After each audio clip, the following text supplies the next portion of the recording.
अगर आपको 1 रुपए किलो में प्याज मिले तो आप खुद को कितना खुश नसीब समझेंगे। लेकिन ये खुश नसीबी सबको नसीब नहीं होती है। कुछ चुनिंदा लोग हैं जिनको ये खुश नसीबी नसीब होती है, लेकिन आखिर कैसे।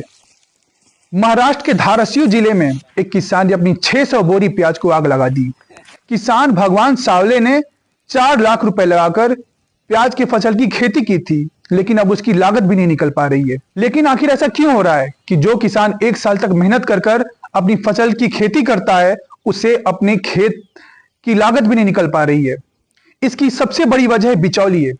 बिचौलिए किसानों की फसल की कीमत तय करते हैं, जबकि किसान अपनी फसल की कीमत तय नहीं कर सकता है, क्योंकि बिचौलिए किसान को धमकी देते हैं कि अगर तुम कम कीमत पर फसल नहीं बेचोगे तो हम तुम्हारा फसल नहीं खरीदेंगे, जिससे तुम्हारा फसल बर्बाद हो जाएंगे, सड़ जाएंगे।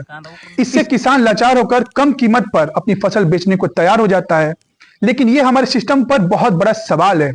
आखिर बिचौलियों के पास इतनी पावर कहां से आई जो वो किसान की फसल की कीमत तय करते हैं, जबकि किसान अपने फसल की कीमत तय नहीं कर सकता। यह हमारे देश के सिस्टम को लेकर बहुत बड़ा सवाल है जो हमारे देश के विकास को रोक रहा है।